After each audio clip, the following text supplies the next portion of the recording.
Alhamdulillah, alhamdulillahilladzi arsala rasulahu bil huda wa dinil haqq liyuzhirahu 'ala ad-din kullih wa kafa billahi shahida. Ashhadu an la ilaha illallah wahdahu la syarika lah wa ashhadu anna Muhammadan 'abduhu wa rasuluhu la nabiyya ba'dah. Allahumma salli wa sallim ala sayyidina Muhammad wa ala ali sayyidina Muhammad. Qala ta'ala fi kitabihil karim, a'udzu billahi minasy syaithanir rajim. Bismillahirrahmanirrahim. Ya ayyuhalladzina amanu taqullaha haqqa tuqatih wa la tamutunna illa wa antum muslimun. Wa qala ta'ala fi ayatil ukhra, wa in ta'uddu ni'matallahi la tuhsuha. Shadaqallahul azim wa shadaqa rasulun nabiyul karim wa nahnu ala dzalika minasy syahidin wasyahidin. Fa ya ibadallah, usikum wa nafsi bi taqwallah wa ta'atihi la'allakum tuflihun. Ibadallah, jamaah salat Jumat yang dirahmati Allah Subhanahu wa taala. Sebagai hamba Allah, sering kita lupa dan lalai dalam bersyukur kepada Allah Subhanahu wa taala. Maka dalam kesempatan yang baik ini, khatib mengajak pada diri khatib pribadi tentunya dan juga kepada kaum muslimin untuk selalu bersyukur kepada Allah Subhanahu wa taala, yaitu dengan cara mengucapkan alhamdulillahirabbil alamin. Salawat dan salam kita haturkan kepada junjungan Nabi besar kita, suri tauladan kita, uswatun hasanah kita, Nabi Muhammad sallallahu alaihi wasallam, kepada para sahabat pengikutnya hingga akhir zaman. Allahumma salli ala sayyidina Muhammad wa ala ali sayyidina Muhammad. Ma'asyiral hadirin rahimakumullah. Khatib mengingatkan kepada kita semua untuk selalu meningkatkan kadar iman dan takwa kepada Allah Subhanahu wa taala, yaitu dengan jalan yaitu dengan jalan melaksanakan segala apa yang diperintahkannya dan menjauhi segala apa yang dilarangnya. Tentunya besar harapan kita setiap saat tentunya rasa takwa tersebut kian meningkat dari waktu ke waktu. Amin ya rabbal alamin. Hadirin ikhwanul kiram rahimakumullah. Ada kebiasaan yang sebagian besar dilakukan setelah menjalankan sholat fardu 5 waktu, yaitu kita tidak pernah meninggalkan doa Rabbana atina fid dunya hasanah wa fil akhirati hasanah wa qina adzabannar.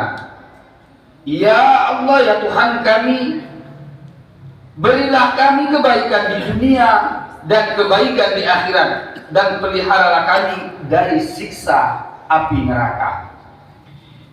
Sekarang pertanyaannya adalah, bagaimana cara menggapai hidup ini agar bahagia? Tentu kita akan menjawabnya sesuai dengan tuntunan Allah Subhanahu wa taala dan Rasulullah sallallahu alaihi wasallam.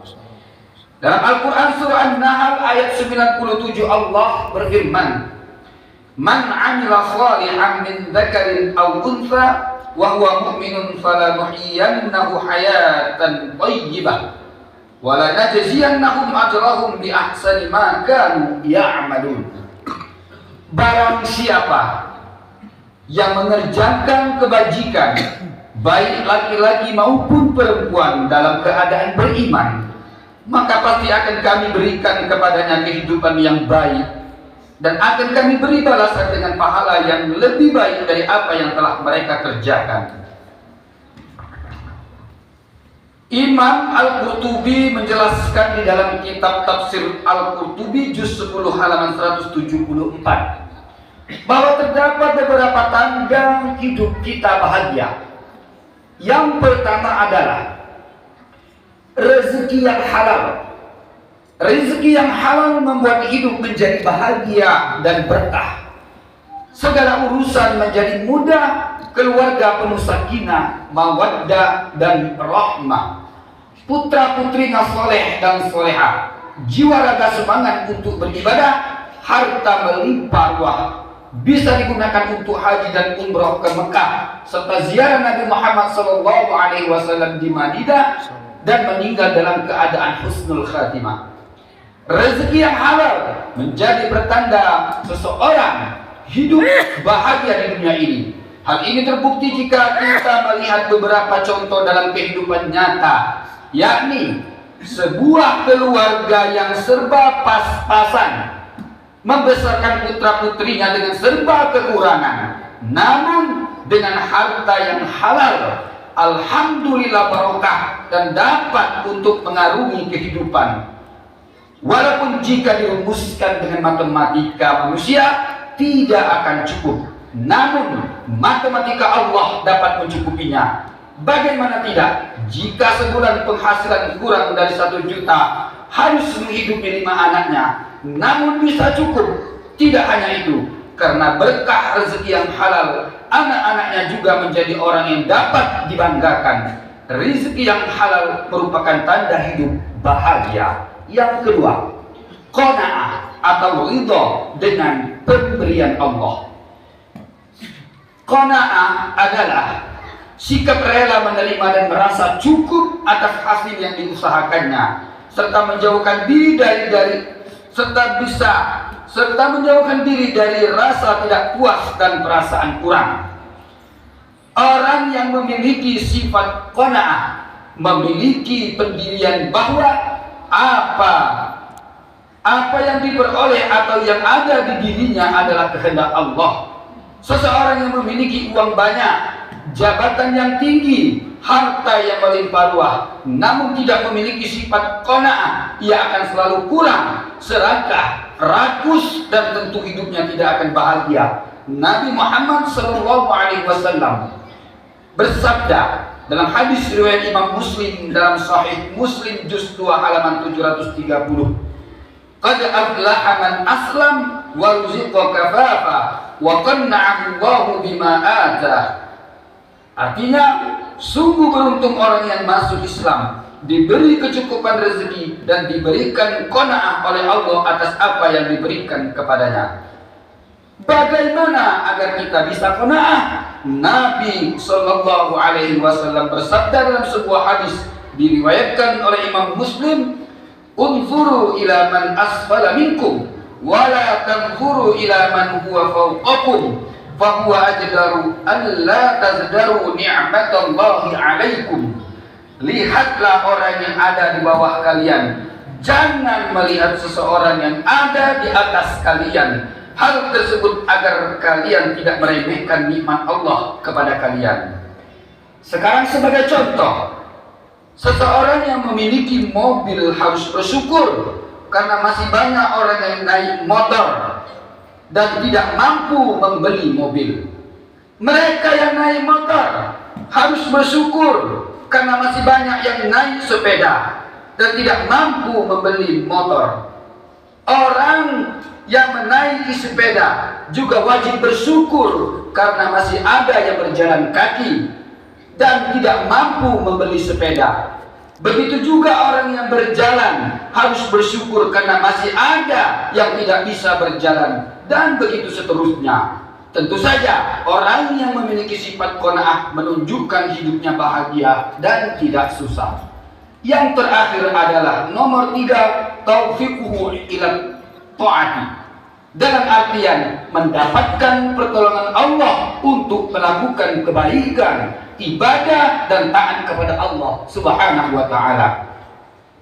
Bagaimana agar kita mendapatkan pertolongan Allah? Allah taala berfirman dalam surah Muhammad ayat 7, "Ya ayyuhalladzina amanu in tansurullah Ya ayyuhalladzina amanu in tansurullaha yansurkum wa yuthabbit aqdamakum."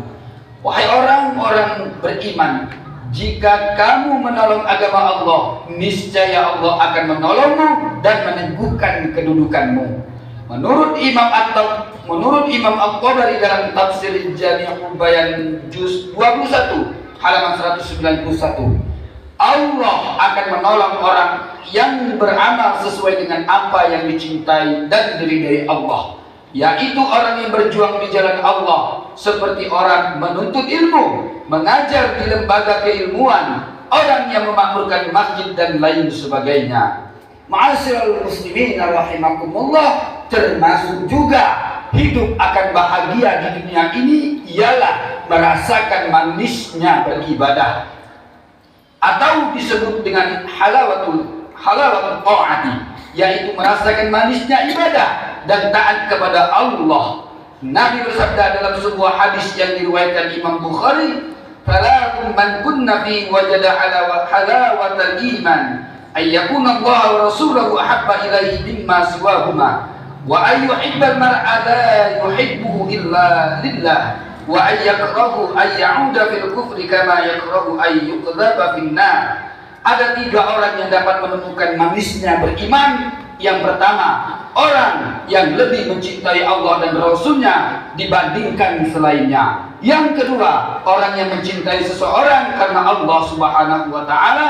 Dan yang ketiga, orang yang membenci untuk kembali kepada kekufuran, sebagaimana ia benci dimasukkan ke dalam api neraka. Ma'asyiral hadirin rahimakumullah. Dari sini dapat disimpulkan bahwa anjuran Rasulullah agar kita menggapai kebahagiaan adalah memperoleh rezeki yang halal, qanaah, menerima apa yang diberikan Allah, mendapat pertolongan Allah dalam ketaatan, dan dapat merasakan nikmatnya keimanan. Semoga kita semua selalu mendapatkan rahmat Allah agar kita menjadi manusia yang bahagia hidup di dunia dan di akhirat. Amin ya rabbal alamin. Fa'tabiru ya ulil absar. Aqulu qawli hadza wa astaghfirullah li wa lakum wa lisa'iril muslimina wal muslimat wal mu'minina wal mu'minat fastaghfiruhu innahu huwal ghafurur rahim.